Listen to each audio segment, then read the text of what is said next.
제가 먼저 읽겠습니다. 무화과 나무의 비유를 배우라. 그 가지가 연하여지고 잎사귀를 내면 여름이 가까운 줄 아나니 이와 같이 너희가 이런 일이 일어나는 것을 보거든 인자가 가까이 곧 문 앞에 이른 줄 알라. 내가 진실로 너희에게 말하노니 이 세대가 지나가기 전에 이 일이 다 일어나리라. 천지는 없어지겠으나 내 말은 없어지지 아니하리라. 그러나 그 날과 그때는 아무도 모르나니 하늘에 있는 천사들도 아들도 모르고 아버지만 아시느니라. 주의하라, 깨어있으라. 그때가 언제인지 알지 못함이라.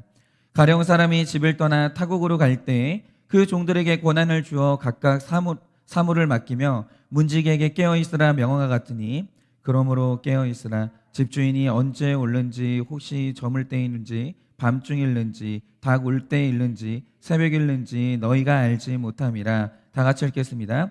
그가 호련히 와서 너희가 자는 것을 보지 않도록 하라. 깨어있으라. 내가 너희에게 하는 이 말은 모든 사람에게 하는 말이니라 하시니라. 아멘. 네, 저는 큐티를 할 때 서로 좀 입장이 다르죠. 단순히 말씀을 묵상하는 사람이 아니라 제가 설교를 해야 되는 사람이기 때문에 저는 지금 여러분이 보시는 이 본문을 하루 전에 묵상하거든요. 그래서 오늘 본문이 4월 7일 본문이지만 저는 이 본문을 어제죠. 4월 6일에 미리 묵상을 했습니다. 그래서 저 혼자 이제 사무실에 앉아서 어제 이제 말씀을 묵상하고 있는데 정말 어제는요, 여러분 보셨습니까? 날씨가 너무 좋은 거예요. 그러니까 낮 시간 내내 햇빛이 비추는데 왜 여름의 햇빛은 너무 강렬하고 뜨거워서 부담이 되잖아요. 그런데 어제 햇빛은 너무 따뜻하고 좋은 겁니다. 그래서 어제는 사무실에서 말씀을 묵상하는 내내 기분이 굉장히 좋았는데 저에게는 지금 봄이 찾아와서 좋은 또 다른 이유가 있어요. 그게 뭐냐? 지금 제가 앉아있는 사무실의 정면을 보면 굉장히 큰 통유리가 하나 있고요. 그 정면에 교회 뜰이 보이거든요. 그런데 저희 교회 뜰에는 다른 식물은 아무것도 없고 그냥 제가 나무 한 그루만 딱 심어놨거든요. 그래서 이 녀석을 좀 소개해드리자면 이 녀석 이름은 이제 야광나무라고 하는데 제가 작년 8월쯤에 비가 오는 날 심었거든요. 그런데 심을 당시에는 저보다 키가 작아요. 가슴팍밖에 안 오는데 이게 되게 아담하고 푸른 잎사귀가 많아서 굉장히 귀여운 나무였습니다. 그래서 그 여름과 가을 내내 제가 이제 이 녀석을 보는 재미로 살았는데 아니나 다를까 11월이 되고 이제 찬바람이 불면서 잎사귀가 다 떨어지더니 올해 3월 초까지 굉장히 앙상한 가지로 서 있었습니다. 그런데 저는 이게 식물에 대해서 잘 모르니까 날씨가 추운 겨울이 너무 걱정이 되는 거예요. 이 녀석이 얼어 죽지 않을까?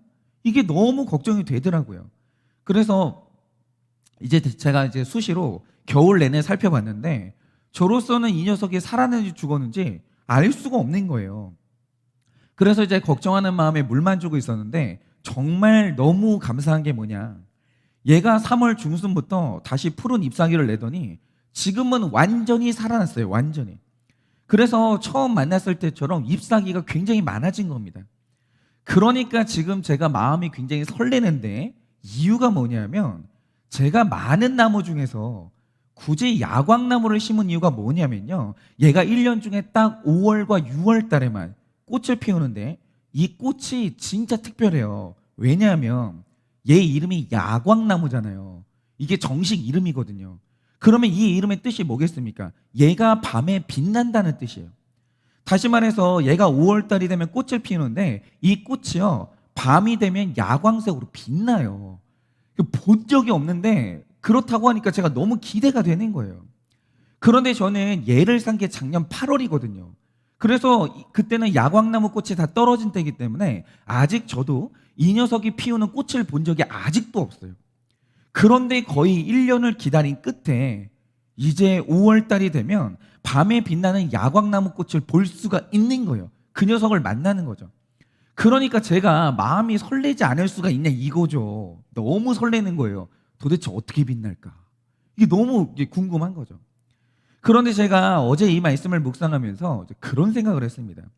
제가 정말 오랫동안 야광나무 꽃을 기다렸거든요.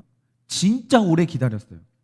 그런데 하나님이 정하신 섭리 아래서 제가 아무리 원한다고 해도 이 기다림의 시간을 단 한 달이라도 당길 수 있는 방법이 있냐라고 하면 그런 방법은 없어요. 하나님이 이 땅에 심으신 모든 야광나무는요, 여름과 가을 내내 푸른 잎사귀를 내는데 겨울이 되면 어김없이 모든 잎사귀가 떨어지면서 굉장히 초라한 모습으로 버텨야 돼요. 그리고 5개월 내내 그렇게 살아야 되는 겁니다. 그러다가 봄이 오면 다시 잎사귀를 회복하는데 1년 중에 딱 5월과 6월에만 밤에 빛나는 야광나무 꽃이 피는 거예요. 그때에만. 다른 방법이 없어요. 그냥 하나님이 그렇게 섭리를 정해놨습니다. 이게 모든 야광나무에게 정하신 하나님의 섭리예요. 그런데 여러분이 생각을 해보세요. 하나님이 만드신 세상 안에서 1월 달에 갑자기 혼자서만 꽃을 활짝 피우는 하나님이 특별히 사랑하는 야광나무라는 게 그런 개념이 존재할까요? 여러분, 세상에는요, 하나님이 특별히 사랑하는 야광나무는 없어요. 모든 야광나무는 하나님의 섭리 안에서 함께 잎사귀를 내고 함께 시들었다가 함께 꽃을 내요. 왜냐하면 그게 야광나무에게 제일 좋거든요. 그게 제일 좋아요. 여러분, 하나님은 이 세상의 모든 야광나무를 똑같이 사랑해요.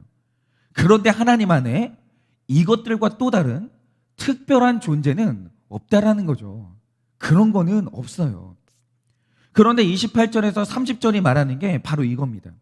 여러분이 28절을 보시면 무화과 나무에게서 배우라 라고 하시는데, 우리가 무화과 나무에게서 배워야 되는 게 뭐겠습니까?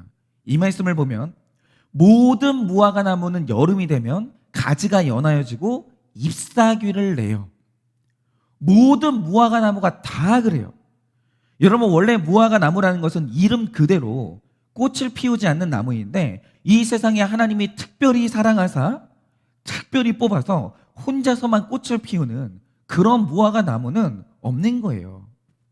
다들 여름이 되면 가지가 연하여지고 모두가 다 잎사귀를 내요. 모두가 다. 그러니까 이 말씀에서 가장 중요한 개념은 이게 모든 무화과 나무에게는 그게 좋기 때문에 그렇게 되는 거예요. 그래서 여러분, 이 말씀이 말하고자 하는 게 뭐냐면 이 세상에 특별한 무화과 나무라는 것은 없어요. 그런 거는 없는 거예요.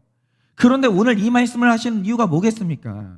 오늘 말씀은 이 부분이 정말 중요한데요. 29절을 보시면 모든 택자는요, 내가 예수님을 만나러 가는 게 아니라 예수님이 내 마음문 앞에 찾아오시는 날이 와요. 그러니까 신자가 해야 될 가장 중요한 일은 기다리는 거예요. 주님 오시는 날까지 잘 기다리면 되는 거예요. 여러분, 이렇게 택함을 받고 그분을 만나야 그게 택자인 거죠. 그런데 29절에서 이 만남이 있기 전에 모든 택자에게 일어나야만 되는 일을 기록하고 있거든요. 그런데 그 일이 뭐겠습니까? 자, 이런 일이 일어나면 곧 내 앞에 찾아오실 예수님을 만날 징조다, 이런 말씀을 하시는데, 그러면 예수님을 만나기 전에 반드시 일어난다는 그 일이 뭡니까? 우리가 이틀 내내 묵상한 것처럼 내 인생에 화려하게 세워졌던 헤롯 성전이 돌 위에 돌 하나도 남지 않고 무너져야 돼요. 예수님 만나려면 이게 서 있는데 만날 수는 없는 거예요. 헤롯 성전은 무너져야 돼요. 흔적도 없이. 그리고 내 위에서 찬란하게 빛나던 해달별이 다 떨어지면 바로 그때 영의 성전이 세워지면서 찬란하신 예수님을 만나게 되는 거예요. 그런데 오늘 말씀에서 가장 중요한 게 뭐냐면 육의 성전이 무너지는 고난이 있어야 예수님을 만난다는 그 사실에는 누구도 예외가 없어요. 누구도. 그래서 오늘 말씀에 이걸 표현한, 이 강조하는 표현이 2번 나오는데 30절에서 말씀하시길, 내가 진실로 너희에게 말하노니 이 세대가 지나가기 전에 이 일이 다 일어나리라. 하나도 빼놓지 않고 다 일어나리라 라고 하셨고, 37절에는 내가 너희에게 하는 이 말은 모든 사람에게 하는 말이다. 한 사람도 빠짐이 없어요. 이거는 모든 사람에게 해당하는 말이다 라고 하셨습니다. 다시 말해서 고난을 통과해야 예수님을 만난다는 이 사실에 대해서 이 땅에 존재하는 모든 택자는 예외가 없어요. 택자는 그래요. 모든 무화과 나무가 똑같이 살아가듯이, 모든 야광나무가 똑같이 살아가듯이 모든 택자는 구원받기 위해서 고난받는다는 사실에 예외가 없는 거예요. 그러면 그 증거가 뭐냐? 성경 말씀이 그 증거인데 성경 안에서 고난 없이 구원받은 사람이 한 명이라도 있었냐라고 하면 그런 사람은 없어요.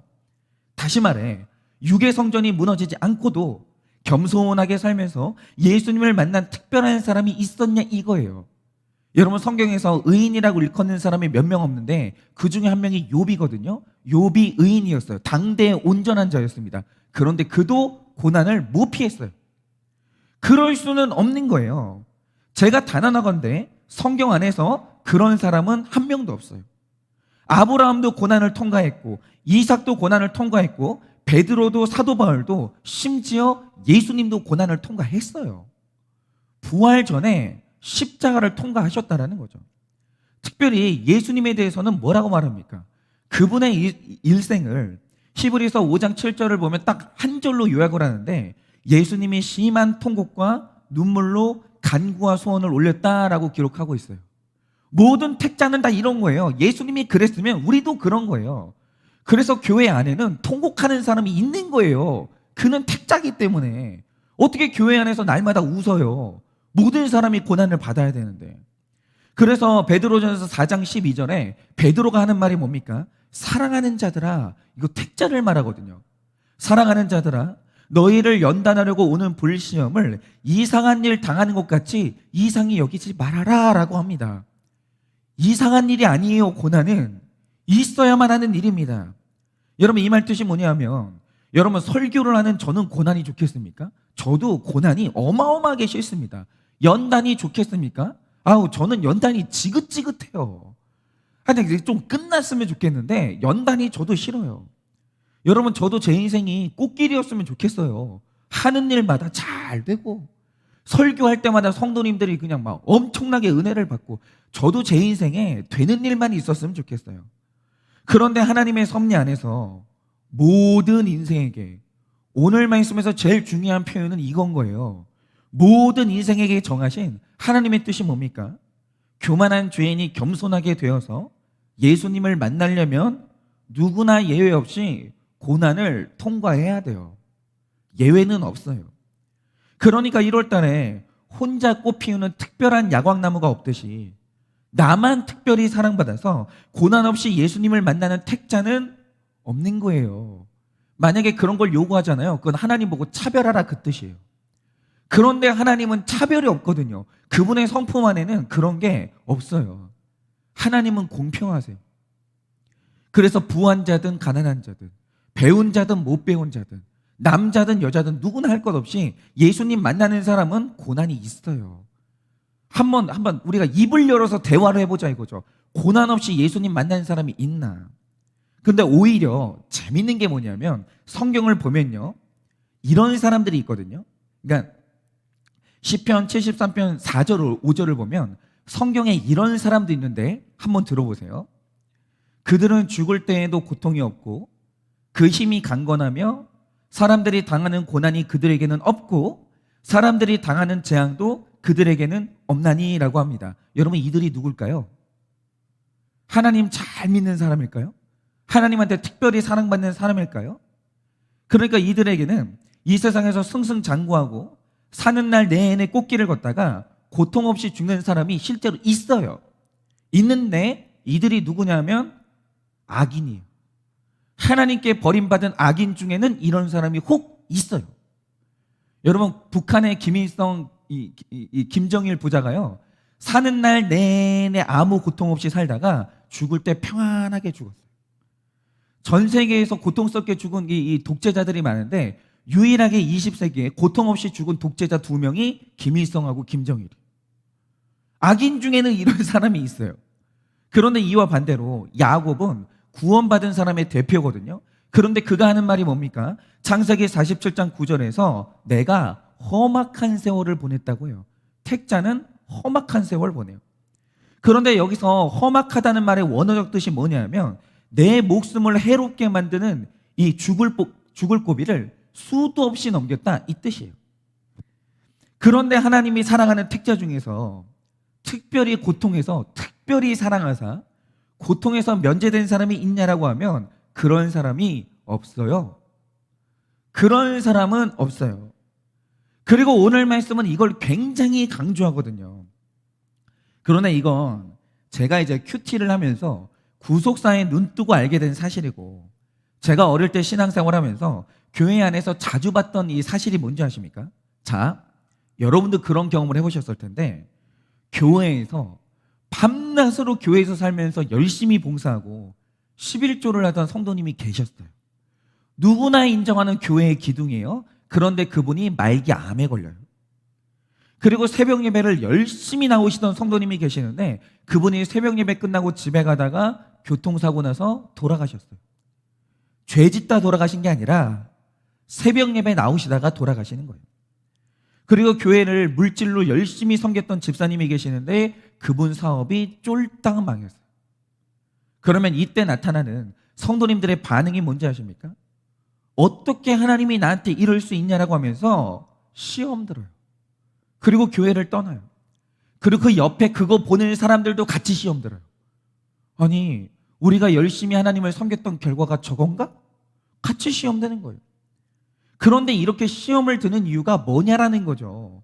바로 그 원인이 과거에 한국교회를 휩쓸었던 기복적인 가치관 때문인데, 저도 어린 시절 내내 그런 설교를 듣고 자랐거든요. 그런데 여러분, 기복적인 설교의 핵심이 뭡니까? 예수 믿는 사람은 특별하다는 거예요. 그러니까 이런 거죠.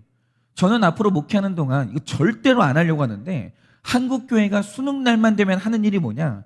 아이들이 시험 보는 그 시간에 딱 맞춰서 부모님들이 열심히 기도하는 거예요. 그러니까 애들이 언어 영역 풀고 있으면 부모님들도 그 시간에 이제 언어 영역 놓고 기도하고, 애들이 수리 영역 시험 보고 있으면 부모님들도 그거 놓고 기도하는 거예요. 그런데 잘 보세요. 부모님들이 자녀들의 시험을 놓고 기도할 때 그 기도의 핵심이 뭐며 바라는 소원이 뭡니까? 불신자는 시험 보다가 떨어질 수 있고 자기가 원하는 대학에 떨어질 수 있거든요. 그런데 그리스도인들은 하나님이 특별히 사랑하기 때문에 기도 열심히 하면 찍는 대로 다 맞을 수 있고 떨어진 대학도 붙을 수 있고 절대로 실패하지 않는다라는 거예요. 우리 자녀들은 특별한 자녀이기 때문에 고난 없이 만사형통한다라는 거죠. 그걸 원하고 기도하는 거예요. 또 불신자는 암에 걸리고 질병에 걸려서 죽을 수 있는데, 그리스도인들은 하나님이 특별히 사랑하기 때문에 코로나가 전 세계를 휩쓸어도 기도하는 사람은 코로나에 안 걸린대요. 혹시 암에 걸렸다 할지라도 기도하면 낫는다는 거예요. 안 죽는다는 거예요. 그러니까 제가 어릴 때부터 들었던 메시지가 뭐냐면, 그리스도인들은 하나님이 특별히 사랑하는 존재이기 때문에 이 땅에서 남들이 다 겪는 고난을 그리스도인들은 안 겪는다. 이게 기복적인 메시지의 핵심이었어요. 그거 기대하고 다들 열심히 기도하는 거예요. 그런데 여러분, 제가 진짜 궁금한 게 있는데, 성경에요, 예수 믿는 사람은 고통에서 면제된다는 기록이, 실패가 없다는 기록이, 질병에 걸리지 않는다는 기록이 성경에 한 구절이라도 있어요? 그러니까 그런 구절이 있습니까? 그러니까 최소한 제가 날마다 큐티를 묵상하는데, 제가 묵상하는 성경책에는 그런 내용이 한 줄도 없거든요. 한 줄도. 그런데 기복적인 가치관이 교회 안에 들어오면서 성경 말씀 말고 다른 게 흘러 들어왔어요. 그러면서 성경에도 없는 이상한 개념 하나를 만들어냈는데, 그게 뭐냐? 하나님이 특별히 사랑하는 사람, 이런 개념이. 그런데 성경에는요, 이게 없어요. 그런 구절이 없다니까요. 여러분, 아브라함이 하나님이 특별히 사랑해서 전혀 다른 삶을 살았습니까? 아니거든요. 여러분, 하나님과 우리의 관계는, 잘 들으세요, 거룩한 관계지 특별한 관계가 아니에요. 그러니까 하나님의 사랑이라는 건요, 거룩한 사랑이지 나만 다르게 취급해주는 특별한 사랑 같은 건 없어요. 그런데 하나님이 말씀하시는 거룩한 사랑이 뭡니까? 제가 계속 말씀드리지만 이 땅에 사는 사람 중에서 죄인이 아닌 사람은 아무도 없어요.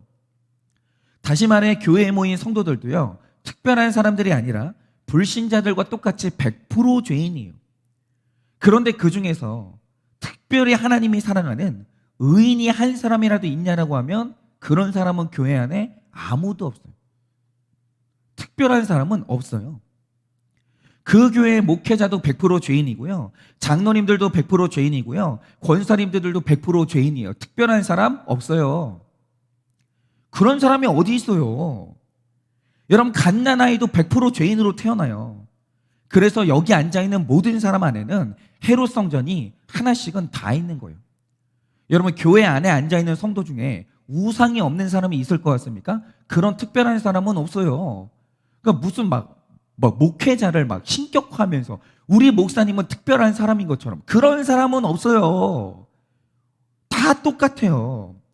그래서 이런 죄인이 구원받는 단 하나의 방법이 뭐냐? 육의 성전을 완전히 무너뜨리는 고난을 통과해야 돼요. 목사도 통과해야 되고, 장로님도 통과해야 되고, 권사님도 통과해야 되고, 다 똑같아요. 다 죄인이기 때문에. 그런데 교회 안에 그 고난 없이 어느 날 헤롯 성전이 그냥 무너지고 구원받는 특별한 사람이 있냐라고 하면 그런 사람은 없어요. 없습니다. 모든 사람은 하나님과 거룩한 관계를 맺는 것이지 특별한 관계를 맺는 사람은 없어요. 그러니까 교회를 딱 오면 마치 나만 특별한 것처럼, 하나님이 저 사람만 특별히 사랑하는 것처럼 그런 식으로 은근히 자랑하는 분들이 있거든요. 부러워하지 마세요. 네가 먼저냐 내가 먼저냐 그 차이일 뿐이지 우리는 다 고난을 통과해요.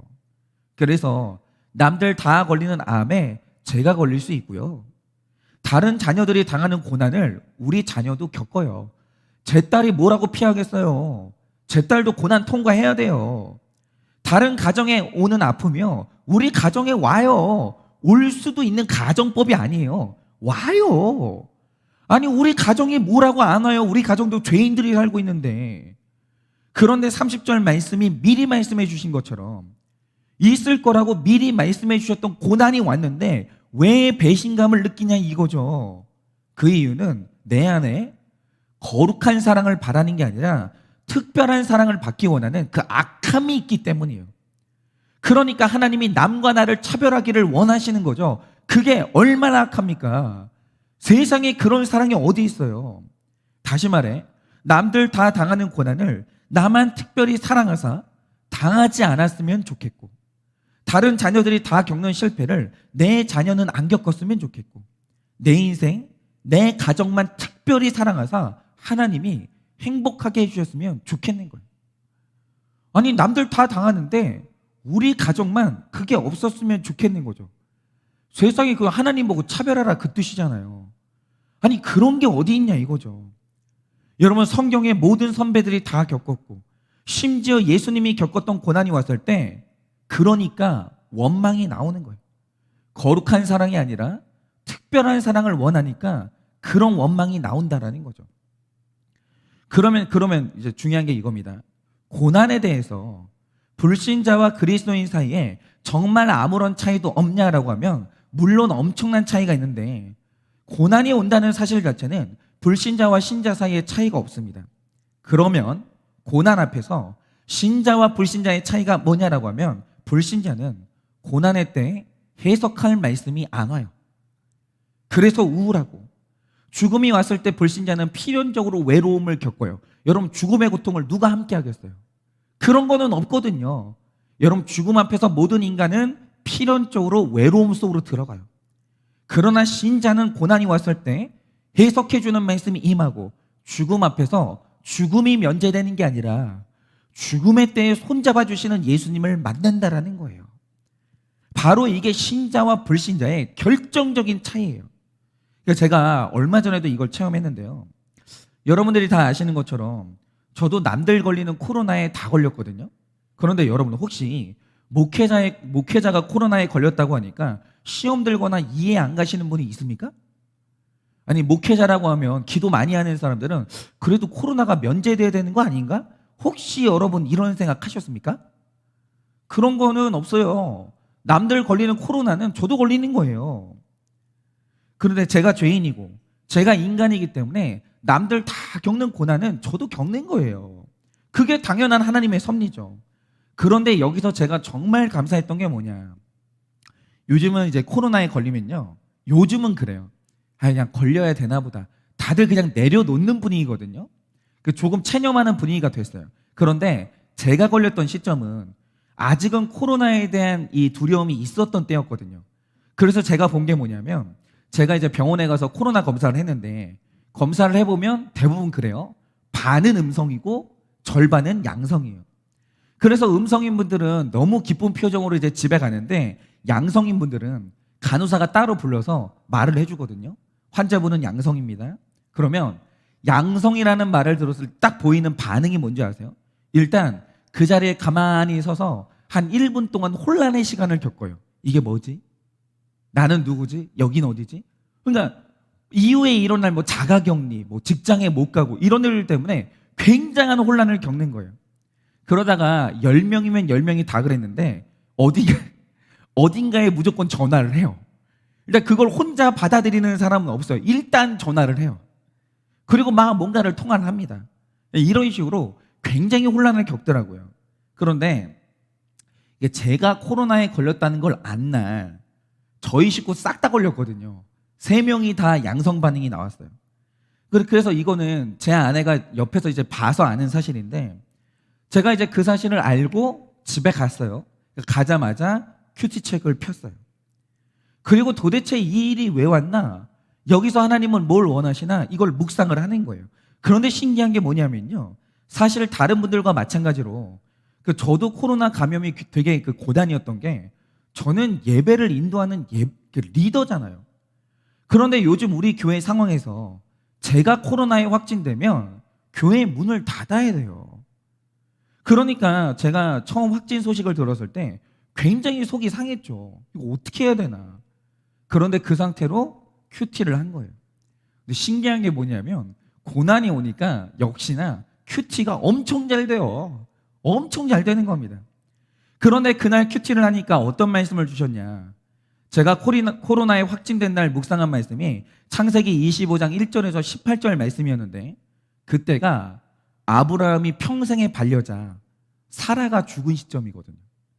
그러니까 아브라함의 인생에 엄청난 상실의 사건이 온 거예요.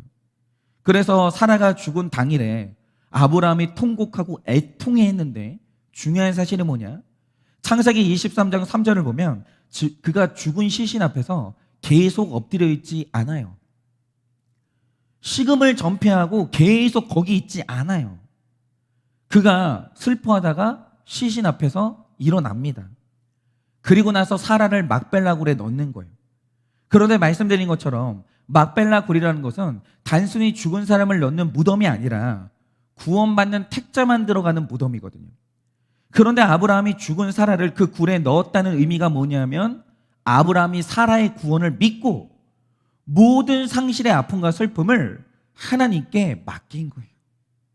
그리고 제가 큐티한 날 내용이 뭐냐, 그가 사라가 죽은 뒤에 여전한 방식으로 일상을 살아가는데 새로운 아내를 얻고 자녀를 얻은 다음에 자녀들에게 자기 소유를 질서정연하게 물려주고 자기도 하나님 앞에서 죽어요. 그리고 막벨라 굴 안으로 평안하게 들어가는 겁니다. 그러니까 아브라함이요, 고난이 왔을 때 슬픔으로 무너지는 게 아니라 자기 일상생활을 완벽히 해내요. 너무 잘해요. 그런데 그 말씀을 묵상하고 있으니까 이게 진짜 하나님이 저한테 주시는 그 말씀이더라고요. 그래서 제가 한 게 뭐냐, 큐티하고 큐티책을 딱 닫은 다음에 전체 문자를 성도님들한테 보냈어요. 제가 코로나에 확진됐습니다. 확진 사실을 알렸어요. 그리고 이후에 예배를 어떻게 진행할지 예배 계획에 대해서 성도님들한테 설명을 했습니다. 그리고 나서 늘 그랬던 것처럼 책상 위에 앉아서 내일 할 새벽 큐티 설교를 준비했어요. 그리고 그날 저녁에 녹음을 하고 여전한 방식으로 새벽 큐티 설교를 올렸습니다. 그러니까 저는 코로나에 걸렸을 때 장소만 달라졌을 뿐이지 자가격리를 하는 동안 늘 했던 생활을 똑같이 했어요. 그런데 이렇게 했던 이유가 뭐냐면, 신자나 불신자나 고난이 오는 것은 똑같거든요. 그런데 불신자는 고난의 때에 해석할 말씀이 없어서 우울함에 빠지고 누군가를 원망하고 일상생활이 무너지거든요. 그런데 택자는 고난이 오면 그 자리에서 그 고난을 해석할 말씀이 들리고 하나님을 만나는 거예요. 여러분, 오늘 말씀을 잘 보세요. 해달별이 떨어지고 헤롯성전이 무너지는 고난이 왔을 때 그때 하나님은 내 문 앞에 있어요. 고난이 왔을 때 택자는 하나님하고 제일 가까워져요. 그게 특징이라는 거죠. 여러분, 오늘 이 설교를 들으시는 성도님들 중에 오늘 내 헤롯 성전이 무너지고 해달별이 떨어지는 극심한 고난이 찾아온 분들이 있습니다. 그런 분들이 있어요. 그런데 꼭 잊지 마셔야 될 게 뭐냐? 그건 성도님만 당하는 고난이 아니에요. 남들은 다 잘 사는 것 같은데, 다른 남편들은 다 부인한테 잘해주고 사랑받고, 남의 자녀들은 다 공부 잘하고 말 잘 듣고, 그런데 왜 나만 이러지? 왜 내 남편만 이러고 내 아내만 이러지? 왜 내 자식만 이러지? 왜 우리 직장만 그러지? 나만 당하는 고난인 것 같은 거예요. 그런데 그런 거는 없어요. 이 세상에 나만 겪는 고난은 없어요. 특별한 인간은 없거든요. 여러분, 앞에 구원의 길을 걸었던 모든 믿음의 선배들이 다 고난을 겪었고, 예수님도 그 고난을 겪었고, 장차 여러분이 당하는 고난은 저도 겪을 거예요. 우리는 다 똑같아요. 하나님 안에서 모든 택자는 고난을 통과해야 된다는 그 사실에 공평해요. 여러분, 모든 고난은 우리가 다 겪을 고난이에요. 네가 먼저 겪냐? 내가 먼저 겪냐? 순서의 차이일 뿐이지 우리는 모두 다 모든 일을 겪어요. 그래서 남들이 고난을 당한다, 그게 남의 일처럼 여겨지는 사람이 있으면 그거 교만한 거예요. 여러분, 이 세상 모든 사람들이 겪는 고난은 남의 일이 아니라 장차 내가 겪을 그 고난이 내 일이라는 거죠. 그런데 바로 그때 일어나는 일이 뭡니까?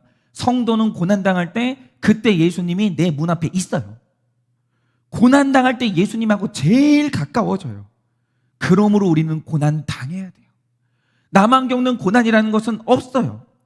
그러므로 고난의 때에 내 문 앞에 이르신 예수님의 음성을 듣고 고난의 때에 예수님을 만나야 돼요. 그러면 고난의 목적은 그날 성취가 되는 거예요. 여러분, 고난당할 때 고통 겪지 마시고 목적을 성취하세요. 고난의 목적을 이루세요. 그러면 되는 겁니다. 그러니 오늘도 간절히 바라는 것은 고난 중에 이 말씀이 나팔 소리처럼 들리기를 원해요. 지금 여러분이 당하는 고난은 모두가 당하는 고난이에요. 예수님도 겪었고 저도 겪을 거예요. 그런데 이 고난이 축복이라는 이 말씀이 들리셔서 고난 중에 이 고통당하는 게 아니라 고난 중에 거룩을 이루시고 고난의 목적을 성취하는 여러분들 되시기를 예수님의 이름으로 축원합니다. 기도하겠습니다. 하나님, 오늘도 이 아침에 설교를 듣고 있는 우리 사랑하는 성도님들 중에 극심한 고난을 당하는 분들이 있습니다.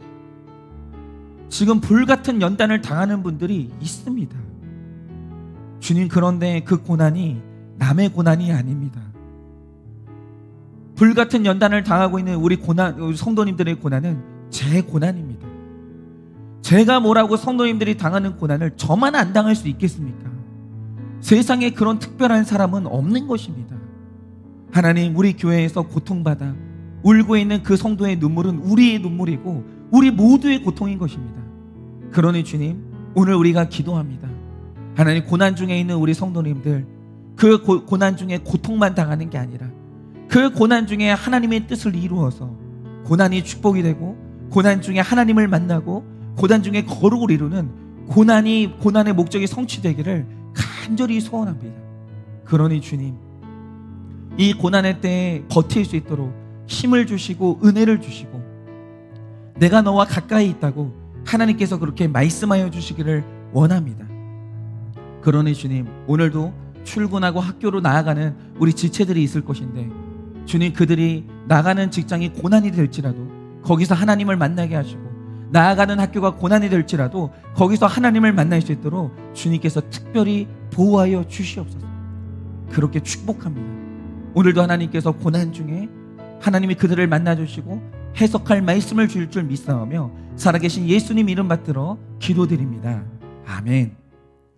지금은 우리 주 예수 그리스도의 은혜와 하나님 아버지의 그 크신 사랑과 성령님의 위로하시고 교통하여 주시는 그 역사하심이 고난의 때 단순히 고통당하는 것이 아니라 고난의 때에 거룩을 이루고 하나님을 만나 고난의 목적을 성취하는 그런 사람이 되기를 원하는 여기 모인 모든 성도들의 머리 위에 지금도 출근하며 학교로 등교하며 말씀을 듣고 하루를 시작하는 모든 성도들의 머리 위에 지금으로부터 영원 무궁토록 함께 있을지어다.